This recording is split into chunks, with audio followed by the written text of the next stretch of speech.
প্রিয় দর্শক, আসসালামু আলাইকুম। আমরা এখন বাংলাদেশের রাজনীতির এমন একটা পর্যায়ে এসে পৌঁছেছি, এই মুহূর্তে যদি কোনো রাজনীতিবিদরা এবং সরকার যারা দায়িত্বে আছেন তারা যদি কোনো একটা স্টেপে ভুল করেন, তাহলে এই দেশটা এমন এক পর্যায়ে আসবে যে তখন এই দেশটাকে পুনরুদ্ধার করা বা বাংলাদেশকে একটা স্বাভাবিক পর্যায়ে গণতান্ত্রিক পর্যায়ে আনা খুবই কঠিন হবে।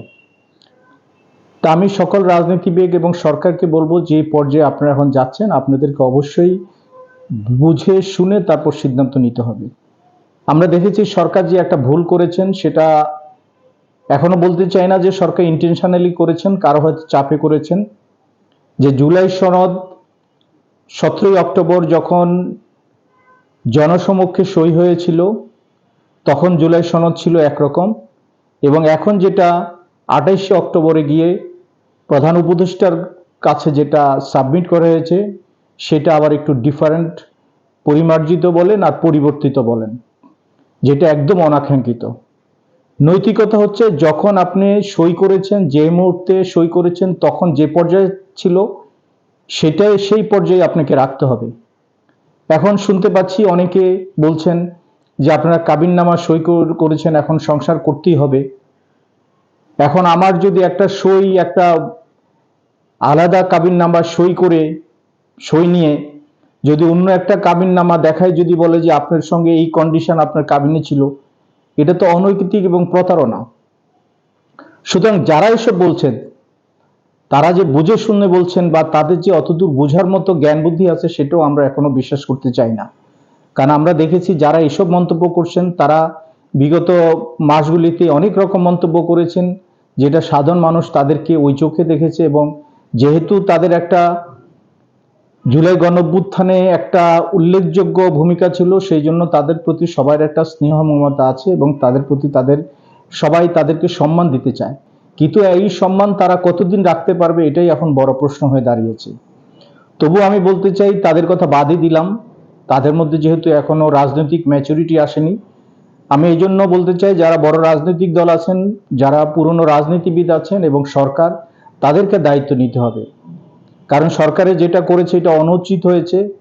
আমার মনে হয় অনতিবিলম্বে সরকারের উচিত যারা স্টেক হোল্ডার ছিল তাদেরকে সিনিয়র রাজনীতিবিদ সবার সঙ্গে বসে এটার একটা সুরাহা করা। আর যারা যেসব রাজনীতিবিদ বা রাজনৈতিক দল এখন গণভোটকে আগে নিয়ে আসতে চান, তাদেরকে আমি বলবো, আপনারা যদি বলে থাকেন তাহলে বলতে হবে আপনারা ভুল বুঝছেন। আর যদি আপনি কারো দ্বারা প্ররোচিত হয়ে বলে থাকেন তাহলে বলবো যে আপনারা দেশটাকে শেষ করতে চাচ্ছেন। আমি ন্যাশনাল ডেমোক্রেটিক পার্টির পক্ষ থেকে বলতে চাই যে আমরা কোনোভাবেই জাতীয় নির্বাচনের আগে গণভোট চাই না।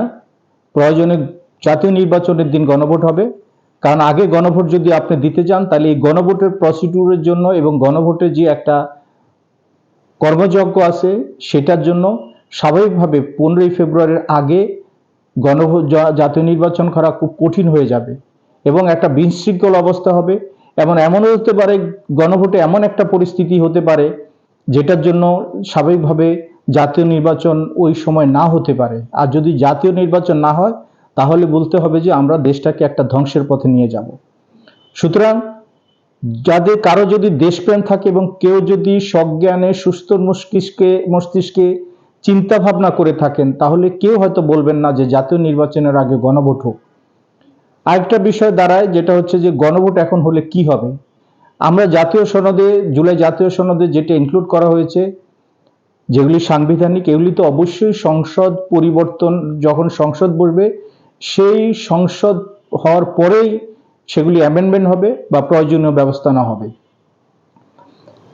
তাহলে এখন গণভোট হওয়া আর সংসদ নির্বাচনের দিনে হওয়া বা পরে হওয়া একই কথা। সুতরাং আমরা কেন এমন একটা কাজ করতে যাব যেটা আমাদের এতদিন যে গণতান্ত্রিক সরকারের জন্য, গণতন্ত্রের জন্য, ভোটাধিকারের জন্য আমরা আন্দোলন করেছি, মানুষ গুম হয়েছে, মানুষ হত্যা হয়েছে, মানুষ প্রাণ দিয়েছে, এবং এই জুলাই গণ অভ্যুত্থানে শত শত মানুষ প্রাণ দিয়েছে, হাজার হাজার মানুষ আহত হয়েছে, তাদের মূল্য কোথায়? সুতরাং রাজনীতিবিদরা যে শুধু ক্ষমতা আসাই দায়িত্ব তা নয়, রাজনীতিবিদদেরকে সাধারণ মানুষের কথা চিন্তা করতে হবে, দেশের কথা চিন্তা হবে। আমি ক্ষমতা আসলে যে আমি অনেক কিছু করতে চাইবো, করতে পারবো, কিন্তু যদি আমি পিছিয়ে থাকি, অন্য কেউ যদি এগিয়ে যেতে থাকে, তাকে আমার ক্ষমতা নেওয়ার জন্য সুন্দরভাবে গণতান্ত্রিকভাবে ক্ষমতা নেওয়ার জন্য তাদেরকে সহযোগিতা করতে হবে। বরং তারা যদি অগণতান্ত্রিক কোনো কাজ করে, তখন আমি প্রতিবাদ করব, মাঠে নামবো এবং সেটা প্রতিহত করার চেষ্টা করব। কিন্তু 15.5 বছরের যে অগণতান্ত্রায়ন, যেটা ছিল রাতের ভোট হয়েছে, কোনো মানুষের মানবিক অধিকার ছিল না, রাজনৈতিক অধিকার ছিল না, সে সরকার থেকে আমরা যেহেতু নিস্তার পেয়েছি, এখন আমরা সময় নিয়ে সবকিছু আমরা ঠিক করব। তাই প্রথমেই আমাদের কাজ হবে অবাধ এবং সুষ্ঠু নিরপেক্ষ নির্বাচনের মাধ্যমে কিভাবে আমরা একটা গণতন্ত্রে ফিরে যেতে পারি, সেটার জন্য আমাদেরকে সরকারের পরামর্শ দিতে হবে, সহযোগিতা করতে হবে। এই মুহূর্তে যেহেতু জুলাই সনদ 17ই অক্টোবর সই হয়েছে, এবং তখন যে অবস্থা জুলাই সনদ ছিল, সেই জুলাই সনদটাকে আমরা কিভাবে সামনে নিয়ে গিয়ে আগামী যে নতুন সরকার আসবে, সেই সরকারের মাধ্যমে এটি 100% ইমপ্লিমেন্ট করতে পারি, সেই পরিকল্পনা আমাদের থাকতে হবে। কোনোভাবেই জাতীয় নির্বাচনের চেয়ে জুলাই সনদ ইম্পর্টেন্ট না।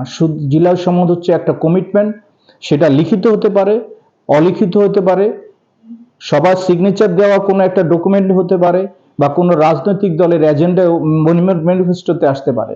সুতরাং আমাদের প্রথম হচ্ছে দেশ, এবং দেশের জন্য দরকার একটা গণতান্ত্রিক সরকার। এবং আমরা যে অর্থনীতি ধ্বংস করে ফেলেছিলাম, সেই অর্থনীতিকে পুনরুদ্ধার করতে হবে, এবং আমাদের সার্বভৌম এবং স্বাধীনতাকে সমুন্নত রাখার জন্য চেষ্টা করতে হবে। ধন্যবাদ সবাইকে। আসসালামু আলাইকুম।